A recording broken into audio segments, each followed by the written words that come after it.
Genesis 2. Thus the heavens and the earth were finished, and all the host of them. And on the seventh day God finished his work that he had done, and he rested on the seventh day from all his work that he had done. So God blessed the seventh day and made it holy, because on it God rested from all his work that he had done in creation. These are the generations of the heavens and the earth when they were created, in the day that the Lord God made the earth and the heavens. When no bush of the field was yet in the land, and no small plant of the field had yet sprung up, for the Lord God had not caused it to rain on the land, and there was no man to work the ground.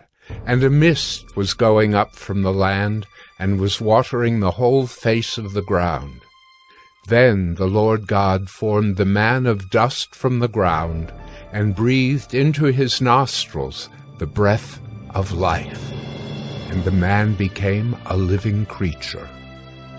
And the Lord God planted a garden in Eden, in the east, and there he put the man whom he had formed. And out of the ground the Lord God made to spring up every tree that is pleasant to the sight and good for food. The tree of life was in the midst of the garden, and the tree of the knowledge of good and evil. A river flowed out of Eden to water the garden, and there it divided and became 4 rivers. The name of the first is the Pishon.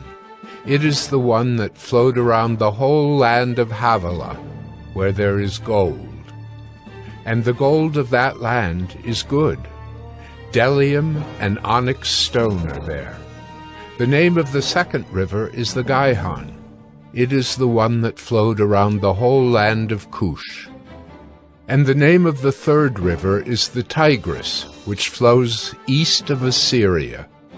And the fourth river is the Euphrates. The Lord God took the man and put him in the Garden of Eden to work it and keep it.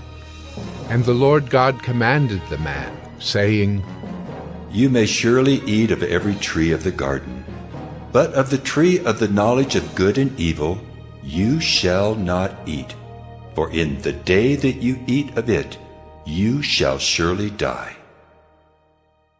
Then the Lord God said, It is not good that the man should be alone. I will make him a helper fit for him. Now out of the ground the Lord God had formed every beast of the field and every bird of the heavens, and brought them to the man, to see what he would call them. And whatever the man called every living creature, that was its name. The man gave names to all livestock, and to the birds of the heavens, and to every beast of the field. But for Adam there was not found a helper fit for him.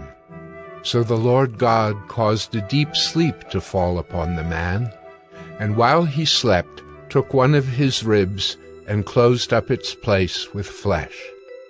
And the rib that the Lord God had taken from the man he made into a woman, and brought her to the man. Then the man said, This at last is bone of my bones, and flesh of my flesh. She shall be called woman, because she was taken out of man. Therefore a man shall leave his father and his mother, and hold fast to his wife, and they shall become one flesh. And the man and his wife were both naked, and were not ashamed.